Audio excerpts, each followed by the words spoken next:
Están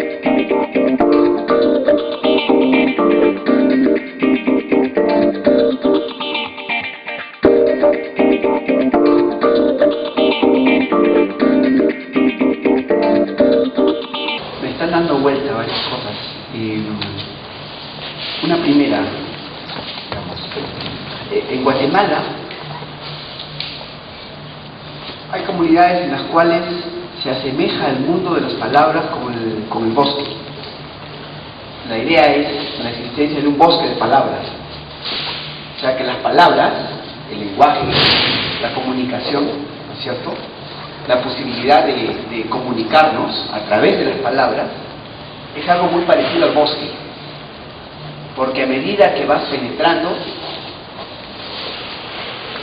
se te hace más difícil encontrar senderos.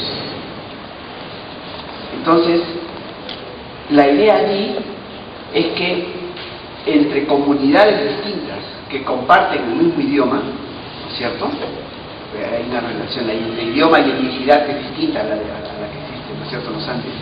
Pero entre esas comunidades, a pesar de compartir el mismo idioma, o variantes dialectales, ¿no es cierto?, idiomáticas, se hace más difícil la comunicación.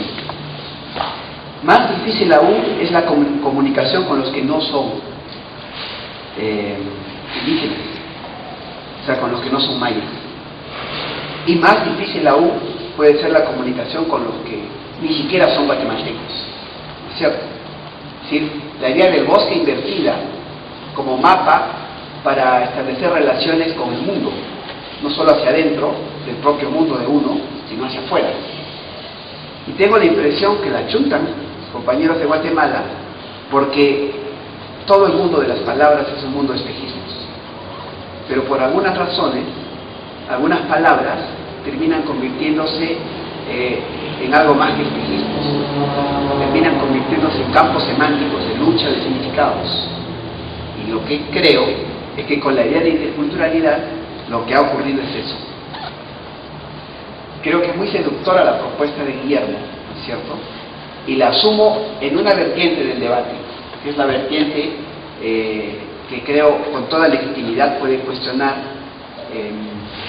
la imprecisión del término interculturalidad en tanto categoría académica, que pueda ser una herramienta útil para leer distintas cosas. No así si devolvemos la idea de interculturalidad y sobre todo la experiencia de estas tierras a una trayectoria que lo que busca es situar significados, ¿no es cierto?, y rutas de práctica colectiva en el contexto de ese bosque de significados que son las palabras. Porque en esa búsqueda de significados lo que la gente se juega es la existencia. Y entonces no es casual que la idea de interculturalidad uno la encuentre usada, prolongando además una vieja práctica latinoamericana, ¿no es cierto? No solo latinoamericana, pero enfaticemos acá lo latinoamericano, ¿no es cierto? Pero una vieja práctica que consiste en utilizar los espejismos ajenos para poder encontrar rutas de salida propias. Creo que hay algo de eso en la interculturalidad, Guillermo, y habría que rastrear en qué contextos ocurre algo así. Sin ninguna duda, por ejemplo, en la práctica política de algunos pueblos indígenas en lugares específicos. Pienso en el sur de Colombia, por ejemplo. Pienso en México, en el sur de México. La categoría de interculturalidad, con todo lo que pueda tener de ajena, ¿no es cierto?, se resignifica, pero no en una elaboración teórico-conceptual, sino que se resignifica porque se usa como herramienta para dotar de potencia y de significados prácticas colectivas que atañen al asunto de fondo. ¿Cuál es el asunto de fondo? O uno de ellos, para no ser muy normativo de mi propio discurso, lo que decía hace un rato, la necesidad de cambiar las formas de pertenencia en un aspecto específico. El hecho de que existen todavía en el terreno de los estados nacionales en nuestros países formas de desigualdad de la pertenencia. si algo tiene de interesante la categoría de interculturalidad utilizada por actores, es justamente que reclaman que en esta agenda pendiente, que es como eliminar formas de desigualdad en las maneras de pertenencia efectiva a los países, ¿no es cierto? Hay algo que tiene que ver con la cultura.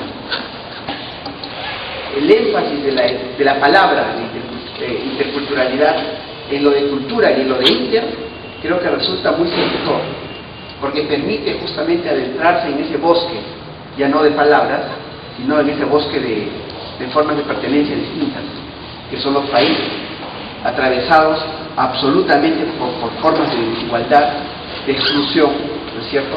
Finalmente, de formas desiguales de acceso a derechos y a condiciones de pertenencia, ¿no es cierto? Y a modos, en el fondo, de ser modernos y ciudadanos. No usé la idea de ciudadanía para no abrir otro flanco tan complicado, ¿no es cierto? Pero creo que con la idea de ciudadanía, de hecho, ocurre algo parecido a lo de interculturalidad, ¿no? En el sentido de que están planteadas luchas también que resignifican la idea de ciudadanía, ¿no es cierto? Y no voy a abrir allí más largo el asunto. Este carácter digamos, elusivo, que efectivamente suele ser un juego de espejos, ¿no es cierto?, de las palabras, justamente nos confronta la necesidad de resituarlas en términos sociales e históricos. Guillermo mencionó la palabra aymaras, por ejemplo. Efectivamente, no había algo como una identidad aymara hace poco tiempo. Y no solo entre los dominados, ¿no es cierto?, por el régimen colonial, en este caso los aymaras, sino entre los dominadores también. La palabra criollos. No existe un significado positivo de lo criollo, sino hasta fines del siglo XVIII. Durante todo el siglo XVIII ser criollo, ¿no es cierto?, es casi un insulto. Y se reivindican otras palabras que aluden más bien a la raigambre directa, ¿no es cierto?, española. La palabra criollo, sin embargo, en un contexto de cambio muy fuerte y de pocas décadas, acaba teniendo significados positivos, al punto de convertirse en una de las identidades sociales que fundan la construcción de las repúblicas. Hay un cambio de significado muy fuerte en esto. ¿A qué voy con esto? Tratando de ser, pues, positivo en el asunto de reconocer un terreno problemático con lo de interculturalidad que tiene múltiples aristas, pero que están planteadas formas de construcción de significados de la idea de interculturalidad, y es posible en términos de políticas públicas, y allí agarro la segunda parte de las preguntas, construirnos un significado que utilice la idea, utilice el horizonte, más bien que esta palabra plantea, ¿no es cierto? Insisto en la idea de que no es un concepto a aplicar, sino un horizonte a abordar de manera real, pero que sí es posible usarla para trazar la existencia de ese horizonte y desde el Estado, que es lo que toca en este contexto, poder contribuir y a través de políticas públicas avanzar, ¿no es cierto?, hacia la construcción de formas de igualación de la pertenencia, en lo que atañe al papel de las culturas en la diversidad cultural, en el conjunto de la pertenencia ciudadana, o sea, en los plazos de ciudadanía. Y decía, no solo de ciudadanía, sino de modernidad, en realidad. Entonces, el Estado, sin duda, no es el único actor en relación al asunto, pero tiene cosas que hacer que tienen que ver con las maneras de coexistir en tanto peruanos, ¿cierto?, en condiciones en las cuales la diferencia, y específicamente la diferencia cultural, para no hablar de otras formas, ¿no es cierto?, de diferencia ciudadana o de diferencia, ¿no es cierto?, de las maneras de existencia, pero la diferencia cultural tenga un lugar en las condiciones de igualdad que pueden permitirnos hablar de ciudadanía democrática y de regímenes democráticos. Creo que hay en ese contexto una posible línea fértil, ¿no es cierto?, un hilo fértil, delicado, de relación entre interculturalidad, luchas ciudadanas, luchas democráticas, luchas por modernidad, y entonces lucha por construir formas de país distintas, ¿no es cierto?, que permitan avanzar en resolver problemas y situaciones concretas que nos hagan cada vez más democráticos, más iguales en ese sentido. Esta vieja agenda planteada, ¿no es cierto?, sin duda en el país. ¿Supone un nuevo tipo de Estado? Sin duda. Creo que aquí hay otra discusión pendiente en relación ya a lo que son políticas públicas, de qué forma se pueden implementar políticas públicas. Yo no creo, por ejemplo, que sea posible implementar políticas públicas interculturales en el Perú de las que se refieren a pueblos indígenas, no del conjunto, que es efectivamente necesario interculturalizar el conjunto de la política pública, ¿no es cierto? Y es necesario no solo para la convivencia entre peruanos, sino para la pertenencia de los peruanos al mundo, ¿no es cierto? Interculturalizar políticas públicas allí. Pero no creo que sea posible desarrollar políticas interculturales para poblaciones indígenas sin encontrar canales o ayudar a construir canales de diálogo efectivo. La palabra diálogo también es otro rollo, pero canales que permitan que esas culturas y pueblos, ¿cierto?, aparezcan siendo parte plena del diseño de la administración de esas políticas. Tuvimos el experimento de Giancarlo en Perú, lamentablemente bajo un esquema multiculturalista y exotizante de la diferencia étnica. Y creo que en el Perú sí están planteados, después de Bagua, retos que tienen que ser asumidos desde el Estado con mucha imaginación, con mucha delicadeza, porque hay un terreno posible, delicado, difícil, pero que sí es un terreno que podríamos llamar el terreno de lo público democrático, en el cual pueden encontrarse las diferencias, ¿no es cierto?, y en el cual podemos avanzar a constituir, ¿no es cierto?, más democráticamente el país. O sea, creo que a través de la interculturalidad y del terreno planteado por la interculturalidad sí se puede agarrar, en base a políticas públicas, algunos de los aspectos de la trama compleja de la desigualdad en el país, de las formas, ¿no es cierto?, históricas de exclusión y discriminación. La idea de diálogo probablemente no soporte la dimensión necesaria de implementar políticas interculturales que nos permitan avanzar en construir condiciones de igualdad humana, porque creo que de eso se trata. Lo que hay al frente es, creo, y eso es lo que me parecía simpático de la idea de interculturalidad, ¿no?, para precisar un poco tengo simpatía por la noción de interculturalidad en la medida que es una noción que está albergando luchas ciudadanas, es decir, sectores que usan la idea de interculturalidad como herramienta para desarrollar avanzadas ciudadanas, ¿cierto?, y para arañar literalmente derechos y construir derechos y formas de relación, ¿no es cierto?, entre ellos y con los estados, que son avances en términos de avances ciudadanos y democráticos.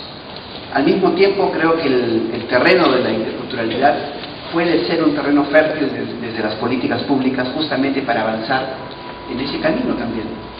Y creo que en el Perú, en ese sentido, necesitamos justamente políticas públicas que puedan agarrar toda la dimensión de la necesidad de interculturalizar formas de pertenencia al país y que no son completamente abarcables a través de la palabra diálogo. No es solamente diálogo. Habría que buscar una palabra más profunda allí, que permita nombrar la necesidad de sentirse y de ser en la práctica cotidiana iguales en la presencia y en la voz. ¿En qué ámbito? En el ámbito de lo público, que es el ámbito por excelencia de la igualdad democrática. En eso, en Perú, hay muchísimo que hacer en términos concretos, ¿no es cierto? Porque lo que tenemos, obviamente aquí, es todavía la continuidad de la estructura de dominación cultural, ¿no es cierto?, la continuidad de un proceso de construcción de Estado, ¿no es cierto?, de ciudadanía, de nación, de democracia, que desaloja el componente de la cultura como un componente necesario en la construcción de igualdad de personas, ¿no es cierto?, de seres, es decir, en la construcción de igualdad de humanidad en un contexto de diversidad cultural. Una diversidad cultural, además, que se ha construido en tanto desigualdad, porque hay desigualdad de acceso a derechos y una situación de estatus de ciudadanía diferenciada, distintos tipos de estatus de ciudadanía extremadamente racializados. O sea, la diversidad cultural, la diferencia cultural atada fuertemente con diferencia racial, es cierto, en tanto construcción también de esa diferencia. Entonces, frente a ese terreno hay muchísimo, creo todavía, que hacer en el Perú. Y ese quehacer pasa por cosas muy concretas, como asistía Guillermo. En este contexto, actualmente, me parece que pasa por que podamos desde el Estado contribuir con los sectores, por ejemplo, indígenas, comunidades, pueblos, a fortalecer alternativas de sobrevivencia colectiva que les permitan ser más fuertes para resistir otras vías de salida que son perversas. Lo digo porque recorriendo comunidades uno ve, por ejemplo, la manera en que están penetradas ya en el Perú por el narcotráfico, o la manera brutal en que empresas interesadas en desarrollar actividades en los territorios de las comunidades, ¿cierto?, y pueblos amazónicos, utilizan formas de engaño del más vulgar colonialismo, ¿no es cierto? Encontré una empresa, por ejemplo, que en la selva central utilizaba la práctica de llevar una suerte de asado, ¿no es cierto? Es decir, matar animales y hacer asados para regalar el asado a las comunidades, y como en la Amazonía la estructura comunal es distinta a la de los Andes, lo que hacían era, ¿cierto?, en un trabajo muy delicado, ganarse la confianza, que es muy importante entre comunidades amazónicas, ¿cierto?, pero comenzar ganándose la confianza de una familia y romper así la estructura comunal a fin de poder tener avanzada en el manejo de territorios de la comunidad, a través de asados, el regalo de asados. Entonces, lo que hay en este momento es un asedio muy fuerte.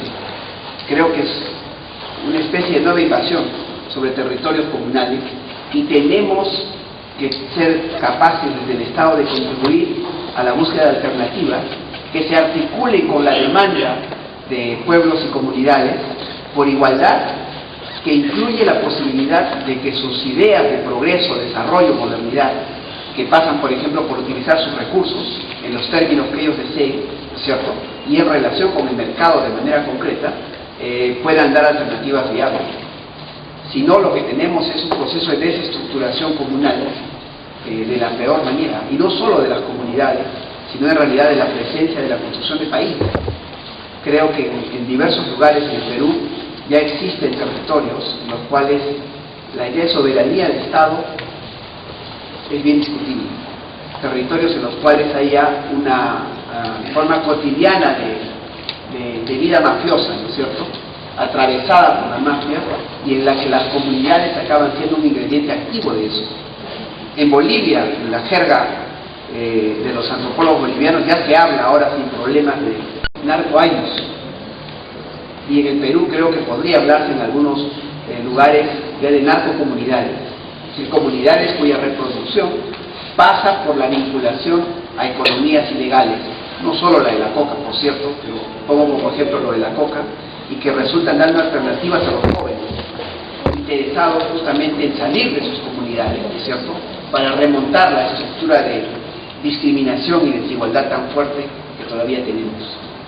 Entonces, reconocimiento, igualdad, diálogo, interculturalidad pueden ser palabras útiles para ejecutar políticas públicas efectivas y avanzar en términos concretos a seguir contribuyendo en los márgenes que finalmente la propia acción estatal tiene, ¿cierto?, con luchas ciudadanas que estos propios actores vienen desarrollando utilizando la idea de interculturalidad. Gracias.